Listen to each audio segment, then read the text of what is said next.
All right, we're going to go ahead and get started. I think it's time. We've got a few folks here from the community. We've got some school board members and we have some staff. So I want to, before we get started, introduce a couple of folks that are here that are really important to the school system. Not to say that everybody isn't important to the school system, but wanted to start with Greg Anderson, our chair of the school board, and I'm going to let him say a few words here in just a second. We got Phil Reitinger, who's also a school board member. Shannon Litton is here, school board member. Laura Downs, school board member, and Shauna Russell, school board member. And we're really excited to have them here. And then a few folks that have been sort of integral in pulling our budget together. First and foremost, Kristen Michael, our chief operating officer, and Michelle Kopic, our budget director, is here. We also have our chief academic officer, William Bates, is here as well. And so we're really pleased to be able to spend a little time this evening talking about our budget, the development process, where we are, and sort of next steps. But before we do that, I want to give Greg Anderson, our board chair, just a second to say hello. Greg, we're actually recording this session so we can put it up on the website. So I will hand you the mic so that you have a chance to be heard. Thanks. Thank you, Dr. Noonan. I just wanted to take a second to say thank you to all of you for coming. We're here to hear what your questions are. You're here to get a chance to see Dr. Noonan's proposed budget and ask your questions, and we on the board are here to hear your questions. It'll help us with our deliberations about the budget over the coming month, because on February 18th is our scheduled vote for our budget, and we want to hear what you think about it. And so I want to say, Shauna Russell, our vice chair, is here, and Shauna and I are definitely listening, and I know all of our other members are listening, and being recorded, and thank you to John for doing that. So, thank you. Thank you. All right. So, school board members, I will just say up front that you have seen this presentation before, as you know. You know it well, I think, at this point, but I would invite you to sort of reflect and think about it as well as I go through it. But it's an honor and a privilege this evening to be able to share with you our school systems budget for FY21 here in the City of Falls Church. This is a good news story, I think. I had said to the board and to some other folks along the way, this is my 9th year as a superintendent in the Commonwealth of Virginia, and in those 9 years, this is likely the best budget, not likely, it is the best budget I've ever had an opportunity to put together. I think it's very reflective of the core values and the beliefs of the community. It's fiscally responsible and sort of meets our general needs as designated to the superintendent. Each year by code, I have to support or propose a budget that is a needs-based budget to the school board. So this evening, what I'll do is I'll go through it. If you have questions along the way, I'm happy to answer those. If you want to wait till the end, we're happy to answer those questions as well. But we're very flexible, and I'll also call on Kristen Michael and Michelle Kopic to be part of the question and answer portion as well. So with that, let me just start by saying, one of the things that we start out all of our presentations with is jumping back to what is our mission and what is our vision and what are our values and what are our goals here in the City of Falls Church. And you'll see on this slide a couple of pieces. One is the mission statement. The other is our IB continuum, the work that we do pre-K through 12 around the International Baccalaureate program. We are a K-12 world school system, continuum school system. We're one of now 8 in the country. 9, and John is holding up 9. They must have just gotten someone else. But anyway, one of 9 systems in the country that have that designation. And on the left-hand side are those skills and body of knowledge that we hope that all of our students will leave our school system with that really reflect the learner profile of the International Baccalaureate program. So being open-minded, principled, caring, risk-taking, knowledgeable communicator, reflector, inquirers, balanced, and thinkers. But the piece that I want to just linger on for a second is this notion of what is our mission statement. And here, it could be an all-purpose, all-world mission statement, but I think ours is rather unique insofar that it talks about, one, being student-centered, innovative, and inclusive, but it also talks about us becoming the premier International Baccalaureate school system and creating a personalized environment that meets every student's unique needs here in the City of Falls Church, and then supports that notion of being responsible, caring, and internationally minded. I think, I believe that we have a really great opportunity here in the City of Falls Church to be able to do this work of our mission, primarily because of our size. We are about 2,800 students, pre-K-12. We know our families, we know our students well. They do matriculate as cohorts, so we get to know them very young and watch them all the way up as they go through our schools. And so having that kind of unique relationship and positionality with the students we serve is really quite exciting. This is our placemat that I think most everybody in here has seen, but it is sort of a graphic organizer that helps us remember what is the work that we're really focused on as we go forward this year. And so the three big pieces that we're paying attention to is the notion about IB for all, and I'll talk more about that in a few minutes, a caring community and culture, and closing gaps. And all of that is sort of weaves together to create our working process and our programs that we put together for our students to ensure that we're meeting all of their needs. And all of that, again, sits on that learner profile of the International Baccalaureate. We have a strategic plan that's a triennial plan that actually goes through this year. There are 5 priorities within that plan that have not only sort of high-level, high-leverage primary goal alignment pieces, but also then have work plans underneath it. And that's available on our website. And by the way, everything I'm sharing with you tonight is on our website so you can see it. But these work plans become directly aligned to the placemat and how we achieve our goals. We are a high-performing school division. This is one example of a number of examples that are indicators externally about how we're doing as a school system. Again, we expect a lot of our students, so speaking to standards of learning assessments is one thing, but I think it's important. So here you'll see our pass rates over time for the last several years, and then this last year, the 2018-2019 school year. For the first time in 4 years, all 5 of the core academic areas that were assessed within the standards of learning were at a 90+ pass rate, which we're really excited about. The state pass rates are here on the right-hand side. And again, this is a great place to start for us in the aggregate. We still, as we look at our disaggregated data, and we look at our students in poverty, we look at some of our students who are in ESOL, we look at some of our special education students, when we talk about meeting the needs of all of our kids, we still have some gaps there that we need to continue filling. And this budget helps us do that in a number of ways. This is a new chart that we've added this year that I think may be of interest to you. The left-hand side is the Falls Church City Public Schools. The right-hand side is the state. The dark blue are the students who have achieved an advanced diploma, which means that they've continued their work in mathematics, science, English, and history, a 4-year sequence all the way through high school. That's actually not required for a standard diploma, but 72% of our students achieve that advanced diploma, while in the state the average is 51.5, and 26.1% of our students earn a standard diploma, and then a small percentage of our students earn a GED, a certificate, or some other non-graduate diploma type, and that often will be a certificate of completion. The one thing you won't see on our left-hand side is this area in red, which is 5.6, which represents the dropout rate.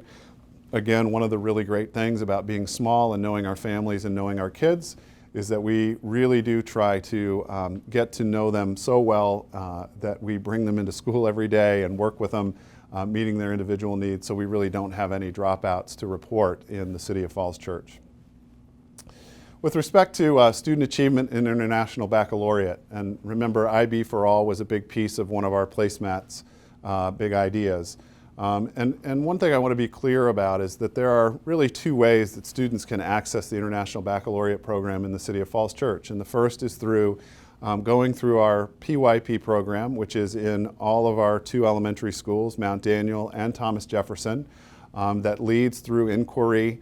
And that primary years program really helps students explore issues, explore global issues, and get deep into content via the lens of the International Baccalaureate program. So if you are a student at Mount Daniel or at Thomas Jefferson, you are an IB student. Just like when you go on to 6th grade through 10th grade at Mary Ellen Henderson and through the 10th grade at George Mason High School, you engage in the middle years program, and that is a program that continues the framework that students in the primary years were part of, but builds more deeply on becoming creative, critical, and reflective thinkers, and really builds on their knowledge and skills. So these two programs build on each other, and if you are at Mary Ellen Henderson or in 9th or 10th grade at George Mason High School, you participate in the IB program because that is just part of our programming. Then students have an option after 10th grade to continue with the diploma program. And the diploma program is a wide swath of classes that when pulled together into a program, students can end up getting the diploma. The diploma isn't for everyone.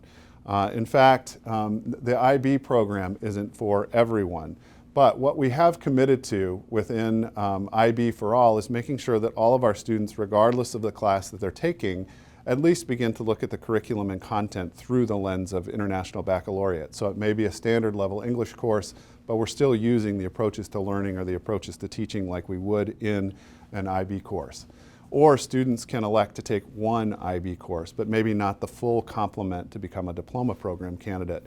As I shared with the board the other night, my son is in an IB high school, and he is not going to be an IB diploma candidate, but he is taking IB Film this year because it's something he's really excited about, and he's taking the History of the Americas IB course. And those will probably be 2 of 3 maybe courses that he'll take in IB. But he will have had access to that rigorous experience that many of our students we hope will get. So just in terms of numbers, 86% of our juniors and 87% of our seniors are enrolled in at least one IB course last year. And in 2018, 47 students were diploma candidates and 40 students earned that diploma.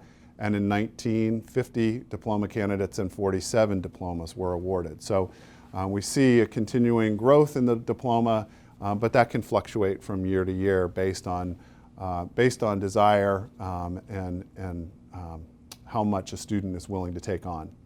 Some other things with respect to student recognition in our schools that we're really proud of. You can see the list here. I won't read them, but our students are very well versed in a variety of different things. Something else that isn't on here is we have a state championship in Model United Nations, which is very exciting, and we recently won the state competition in theater. So we have a broad swath of kids, and those kids oftentimes are multi-club kids, and so they may participate in Give Day or Champions of Character, or in elementary school we're in Math Olympiad and Odyssey of the Mind. So for context, we really felt like it was important for us to remember that we are, in the context of budget, remembering that we are building a brand new high school up the hill. It will open December of next year, and we are on time and we are on budget for that to happen. If you haven't been by, if you were to go by, you will see that this academic bar or this academic wing is completely, almost completed with steel. And then these 2 wings are starting to be built right now to connect to the middle school over here. So as you drive from Haycock up Mustang Alley, or the future of Mustang Alley, you'll begin to see this building taking shape.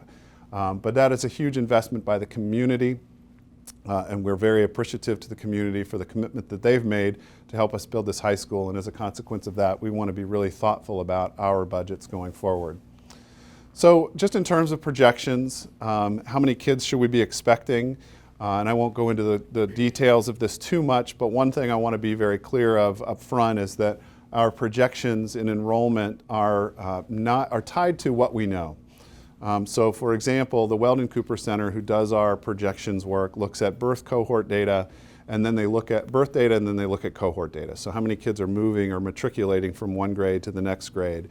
And from those data, they're able to build out a model to determine what is our ultimate projection going to look like for the following year and into the next. The one piece that isn't involved or included in the enrollment projections are new construction. So for example, we have some things that are going on down at Founders Row. There's going to be some work done at Broad in Washington.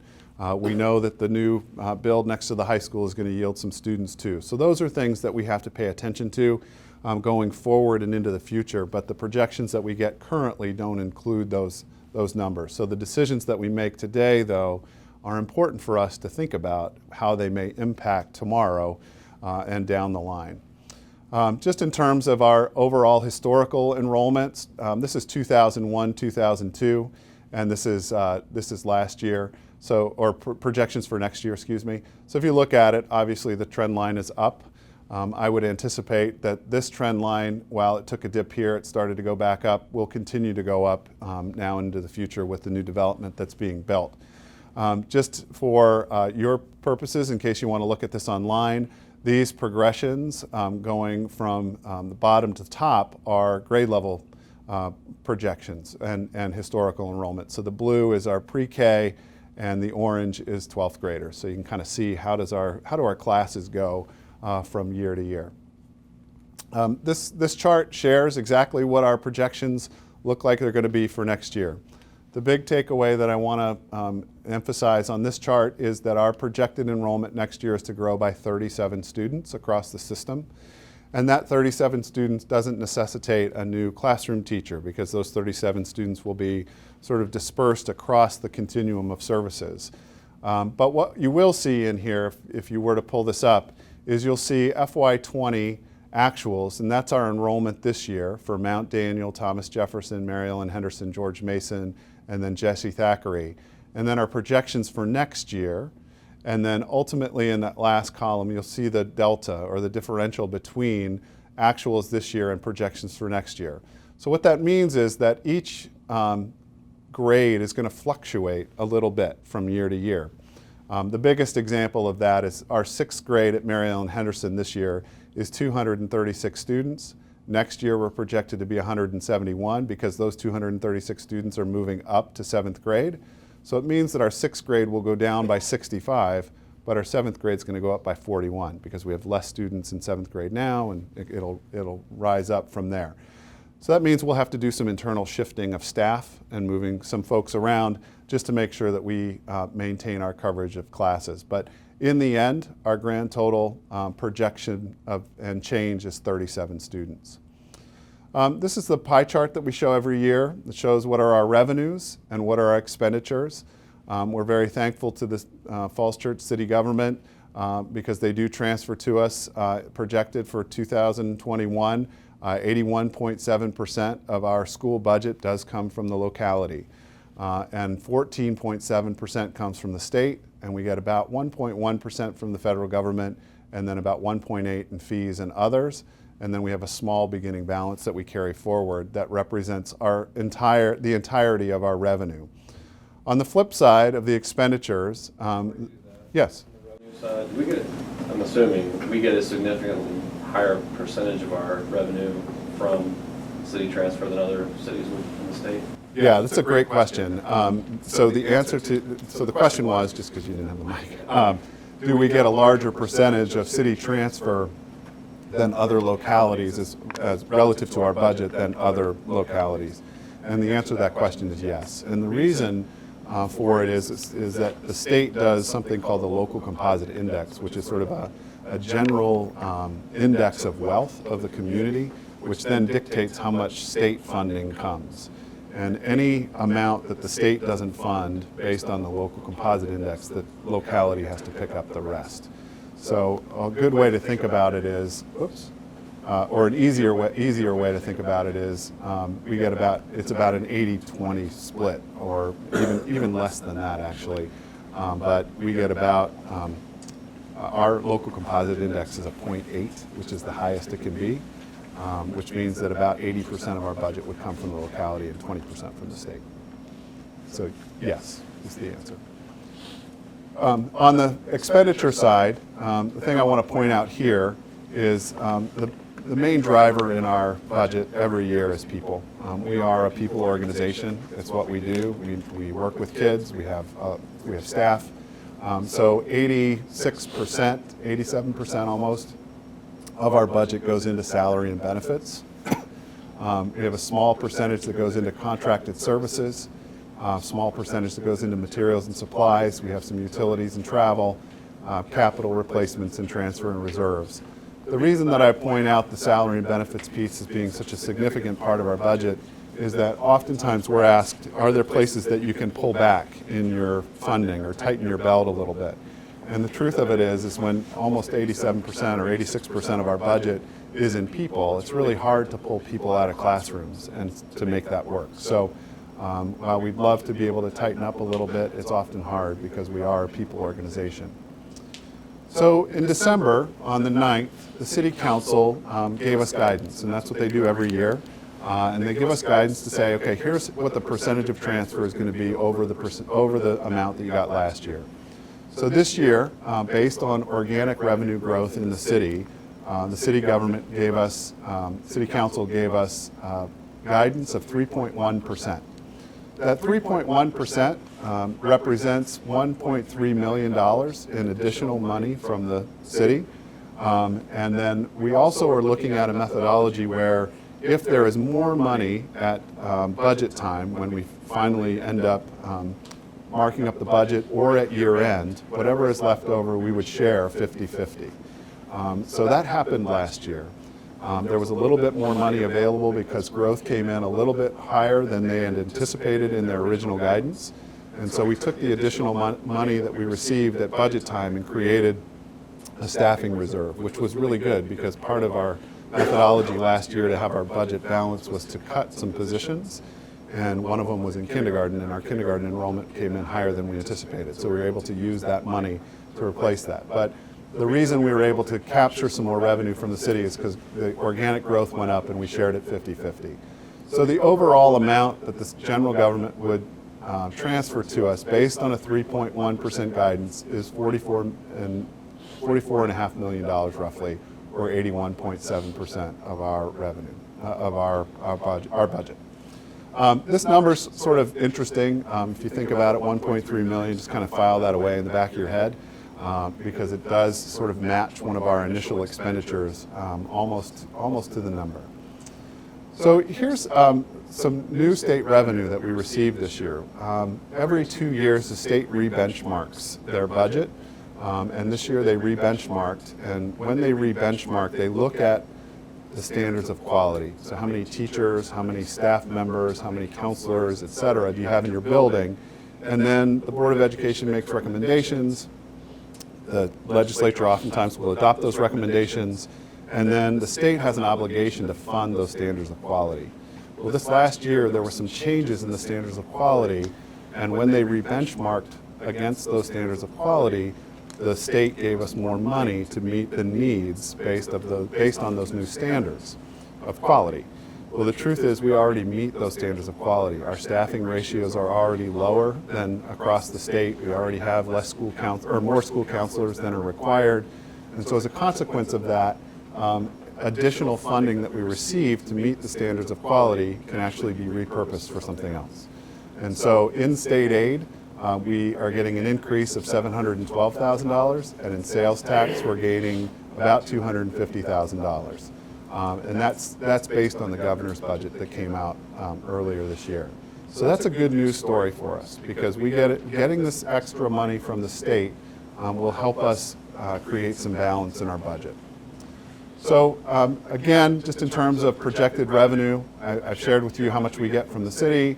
And then we get the state, and that represents 96.3% of our total revenue. The rest of the revenue comes in from federal government, so we get some money for IDEA, which are our special education programs. We get some money from Title I for our students in poverty, some from Title II for our professional development, professional learning, Title III for our ESOL students, and the like.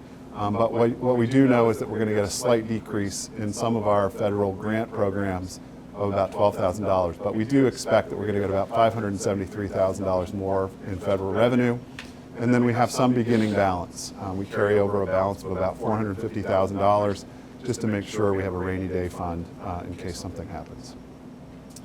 So that leads us to our budget priorities. Any questions about revenue and expenditures, just sort of off the top? All right, I'll carry on and hope my voice holds out. So our priority has been and continues to be, I think, compensation. Because we are a people organization and we really rely heavily on the teachers and staff in our organization to do great work on behalf of the students that they serve, we really feel like we want to take care of our teachers and staff. And so what I'm proposing for compensation is that every eligible employee who is on our salary and grade scale, and that's a huge percentage, if not all, would get a step increase. So if you were a fifth-year teacher with a bachelor's degree, you would be a BA step 5. And then, so next year you go to a step 6. That step represents about a 2.7% increase in salary. And then we're also suggesting a 1% cost of living adjustment for all of our employees. And that does a couple of things. One is it bumps up the 2.7 to 3.7 on average, but it also helps us move our salary scale to remain competitive in the marketplace. There was a VEA study done 2 years ago that indicated the City of Falls Church where we were relative to other school divisions around the Commonwealth with our salaries. And what we found was that we continue to remain very, very high. In fact, first-year teachers 2 years ago were #1 in the state. Mid-year career were 5 or better, and end of career were 5 or better. We've lost a little ground just because some of the other school divisions surrounding us in Northern Virginia have done some things to infuse some money into their salary scales, but this will help us remain really competitive. The reason that I wanted you to kind of keep that $1.3 million in the back of your head, which was from the city government in the transfer, is that the step and the cost of living adjustment just about wipe out that $1.3 million transfer from the general government, which means that there are some other things that we want to do, and that additional state revenue allows us to do some of the other things that we'd like to do, and there are some things that we have to do. So we're starting with compensation, and then we move into some hard have-to-dos. And these are some things that are annual priorities because they're sort of given to us. The first is we are looking at a healthcare increase of about 10% for the employer and the employee portion. So that represents about $321,000 increase to our budget on the employer side, and then the employees will have to pick up a 10% increase in their insurance premiums. Additionally, the Virginia Retirement System is making some modifications to maintain the trust, the Virginia Retirement Trust, and so they are suggesting that we they're changing their retirement rate from 16.68% to 17.83%, which means we have to kick in a little bit more. So we are going to be kicking in about $271,000 to the Virginia Retirement System. That's just an employer portion. The employees won't feel any additional costs on the Virginia Retirement System. And then there's a slight adjustment in the VRS life insurance of just south of $2,000. So those are hard costs that we have to be able to take care of as part of our budget. And then we are talking about some things that we really want to do. Yes, sir? For competition, or compensation, the first one. Yeah. In terms of competition, is it too early to know what the other school districts are doing? No. Many of them have come out. And the other thing is I have an opportunity to meet with my colleagues around the region once a month. So I'm pretty aware of what they're doing. And most everybody's doing a step and a 1% COLA. There are some that are doing something a little bit different where they're looking and targeting some of their compensation a little bit differently. But we are right in the ballpark of what most of the divisions are doing. So we would maintain our competitive nature. One other piece, and I just want to share this as an aside, we did receive some data recently looking at Northern Virginia school divisions around us, and it sort of speaks to compensation a little bit because at the end of the day, one of the things we want to be able to do is maintain our competitiveness for positions. And there was a study done of the Northern region, and what the study showed was number of applicants per position when there were vacancies, because one thing we are experiencing across the country is a national teacher shortage, essentially. In our surrounding jurisdictions, whenever there's a vacancy, the average number of applicants per vacancy is just under three applicants per position. The good news is, for us here in the City of Falls Church, we're just under 9 applicants per position, and it was an outlier in the data. So I think that speaks to a number of things. Certainly one is the compensation that we are committed to, but the other is the small nature of the division and knowing our teachers and really supporting them. Because we do some things also in our budget currently that other school divisions don't. We're still doing tuition reimbursement for Virginia and Virginia Tech through a grant that we get through them. We're still doing national board certification stipends we're still promoting professional development and learning in our systems, and those haven't been cut. So here are some things that we want to do that are investments in our goals and our future. And the thing that I want to point out here is the alignment piece. And this really speaks to those three identified goals that were on the placemat that I talked about earlier. First, IB for all, closing gaps in a caring community and culture. And the costs that are over here, these are fully loaded costs, by the way, so those include benefits as well. But our first investment that we would like to make in the schools is an additional International Baccalaureate Middle Years Program Coordinator. Currently, we have one coordinator in our middle and high school that runs between the two buildings and has responsibility for 5 grade levels of students, because the MYP program is grades 6 through 10, excuse me. And what we know is that the premier International Baccalaureate school divisions have an MYP coordinator in the high school and in the middle school, and now we know why. The amount of work that is required of that MYP coordinator to do units of study, to do planning, curriculum development, and professional development for the teachers that they're working with at both the middle and high school for one person is just too much. So we really feel like it's important to support and supplement our IB program if we're truly going to be the most premier in the United States and even in the world by adding a coordinator that will really help. There's also something else that's happening in the next year and 2 years really, is that there is a reauthorization that's going on with IB. And so IB is going to come in and they're going to reauthorize our schools. So this MYP coordinator addition will help us with that, that reauthorization. The second thing that we really want to do that invests in our future is, and this goes to closing the gap. So when I shared those SOL data at the beginning, one of the things that I said is we have some populations of our students that don't do as well as the vast majority of our kids, is looking at particularly English language arts, reading and writing. If you look at our data over time, just in the full picture, what we see is that there are declines year over year.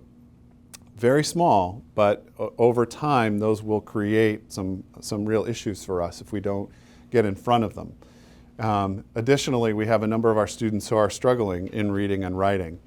And we have seen on the flip side of that, by adding a mathematics coordinator the last 2 years, some real incredible gains across our system in mathematics, because we're looking at how we teach. We look at professional development and learning. We talk about differentiation and scaffolding learning for students.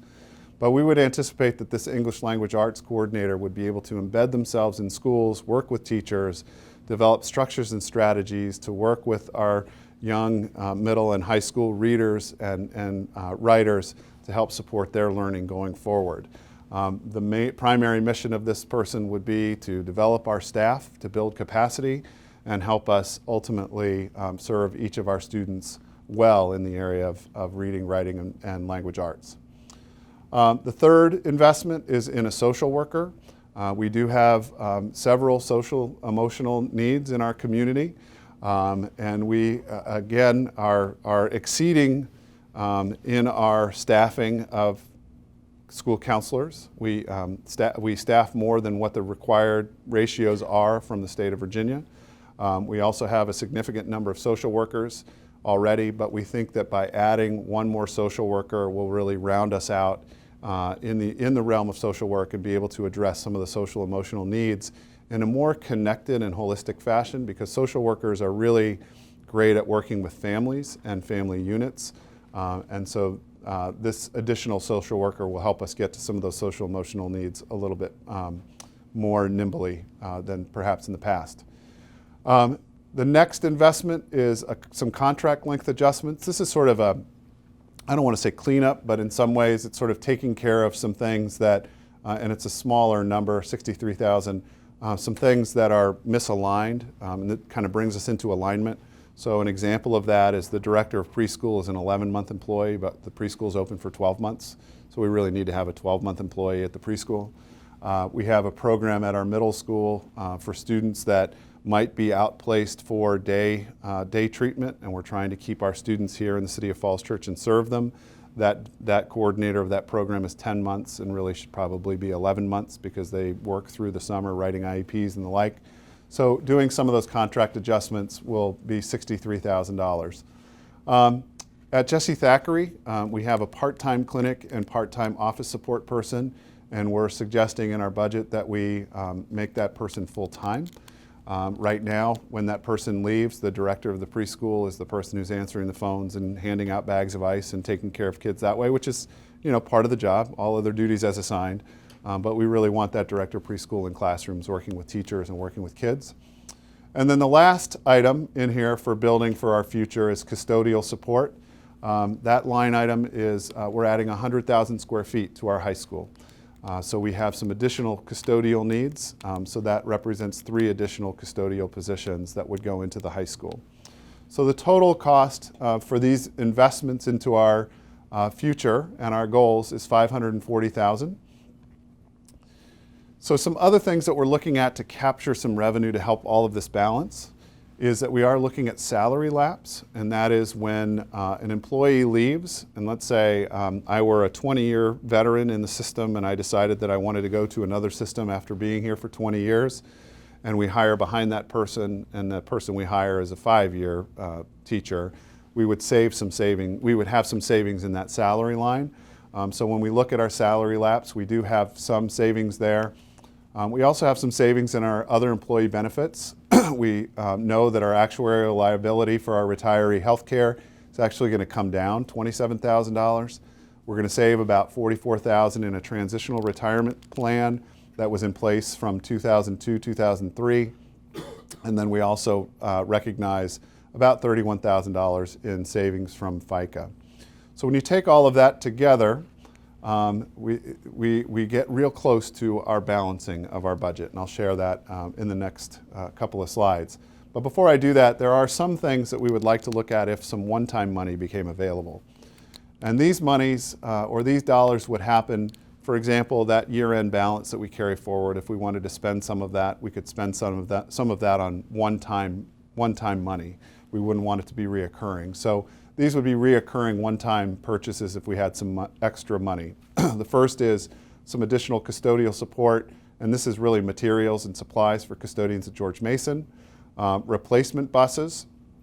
We are trying to replace at least 2 buses a year to kind of get on or 2 buses a year, not at least. 2 buses a year to get on a replacement cycle. We did apply for some electric buses to be in that first wave from Dominion. Some of you might have heard that Dominion, Virginia is doing 50 buses across the Commonwealth. Unfortunately, or fortunately maybe, we weren't successful in that first round, but we have been told we would get some advantage, we would get a second look in the second round for electric buses, but the hope is to eventually turn over all of our buses to electric buses. But bottom line is that we do look at replacing 2 buses a year. We want to do some facilities improvements at Henderson. So at Henderson, when you come in, you go through that vestibule and then you get to the security desk. We'd like to move the security desk into the vestibule and make it a secured vestibule to help with access to the building. And then lastly, a small amount in instructional supplies for Jesse Thackeray. So those are some things that we are looking forward to hopefully funding if some extra money comes in. There are some things, like in any budget, that will go unfunded unless some extra dollars fall out. And this is an alphabetized list of some of those unfunded requests. Again, they're all tied to a goal, but in the end, when we looked at these from a systematic perspective, those things that ended up above the line were those items that we really felt like were going to have the greatest impact from a division perspective and really help us meet those three big goals. This is a cost per pupil chart that I want to share with you. And the blue line is the City of Falls Church cost per pupil year over year. The right-hand chart shows what we are in comparison with surrounding jurisdictions.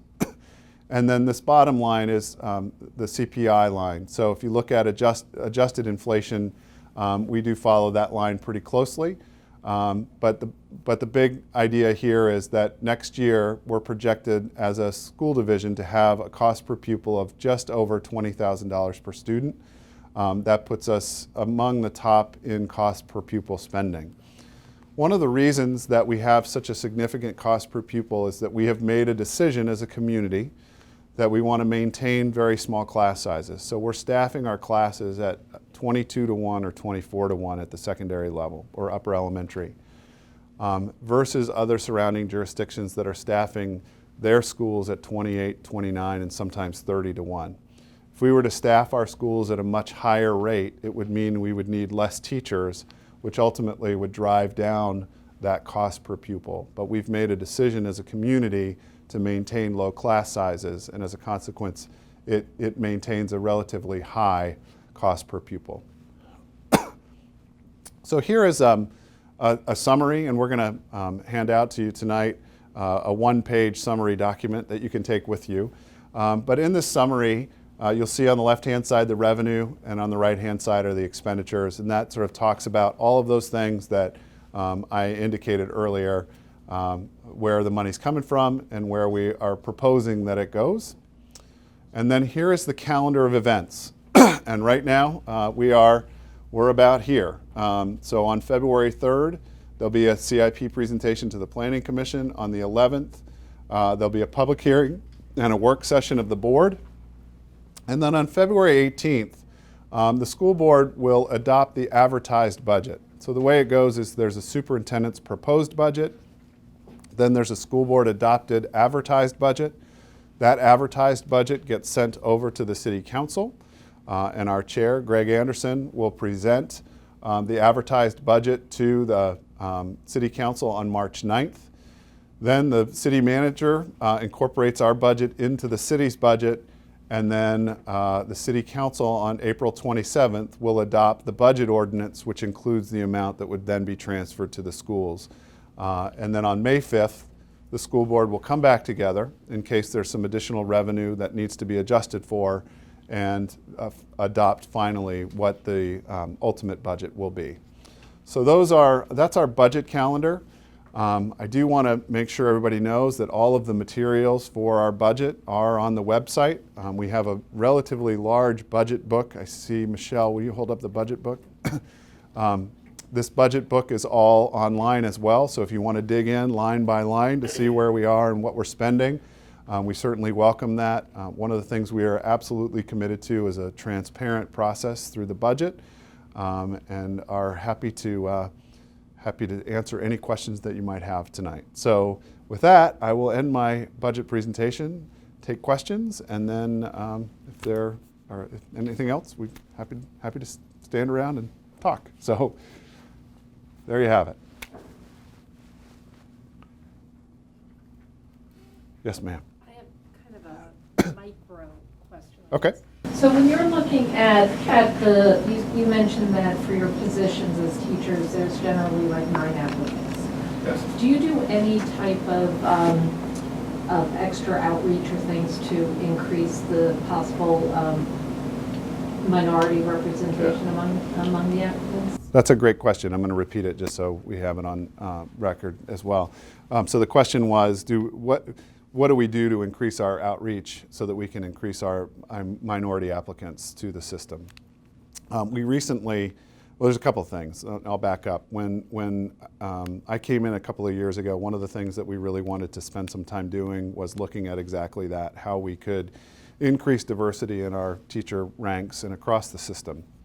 So we started working with our Human Resources Department and asking them, what kind of recruitment fairs do we go to, where do we go, and the like.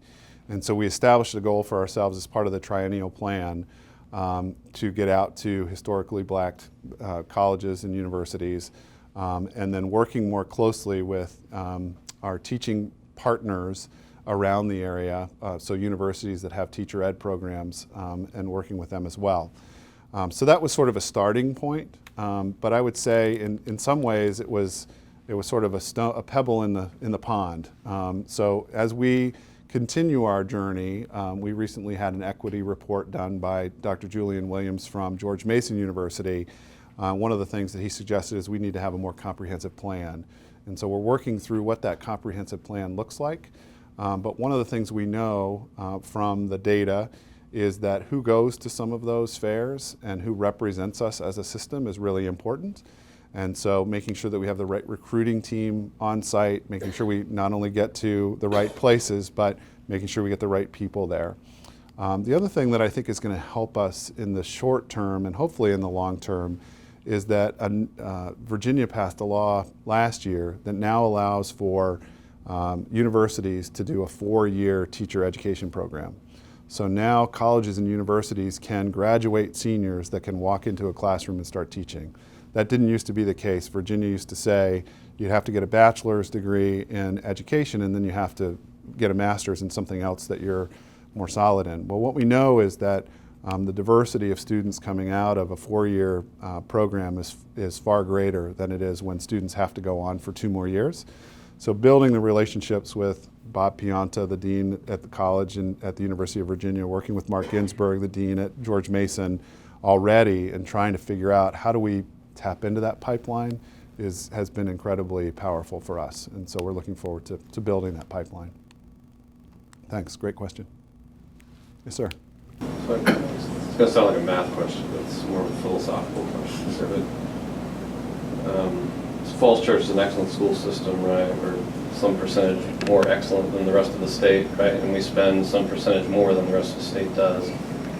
There's diminishing returns to that. You can't just throw money at a school system and get infinitely better, right? So where is that? Where do you stop? You just stop wherever the city council stops giving you money, or where do you think that, like in the cost per pupil basis or whatever, is there a point at which you think money spent on the school system isn't providing you the right returns?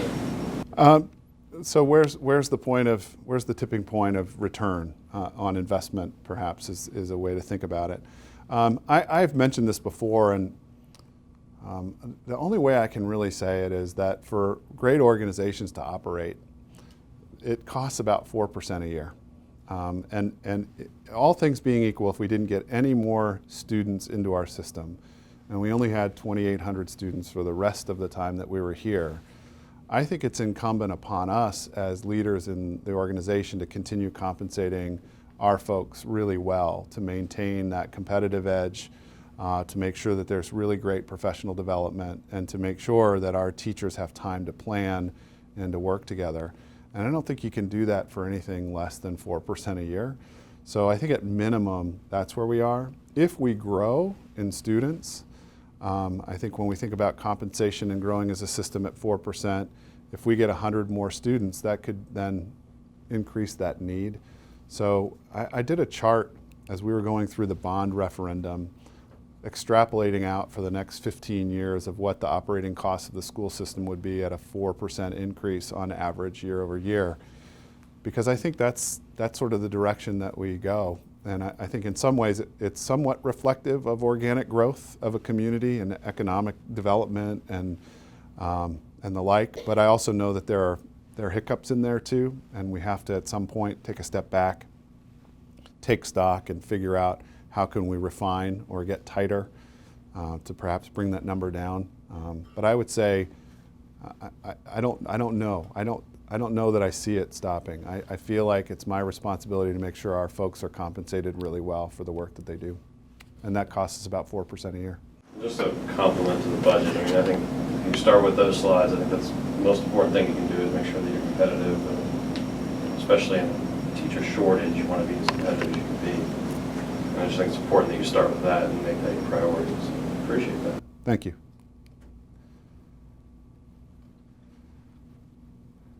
Ms. York, any questions? Not to put you on the spot. If not, that's okay. Yeah, that's fine. Okay, so the addition of the social worker, what does that put in? Where's that position going to go? Where are we in terms of how many social workers at each school? Yeah, there are 2 social workers that are part-time, so I would anticipate either making both of them full-time or adding time to both of those schools. So one is here at TJ, and the other is at Henderson. So then would that give us a full-time? Yeah. It would round us out so we would have enough coverage based on the number of students that we have in each place. Yeah, it would be really great, for sure. All right. Well, listen, I appreciate you all very much for coming. I appreciate you guys for being here too. And I just thanks for your continued support of the schools. I really do appreciate everything everybody here does on behalf of Falls Church City Public Schools. And there's a reason we're as good as we are. And I think it's, our staff and our parents and our students, and look forward to great work ahead. So thanks for coming.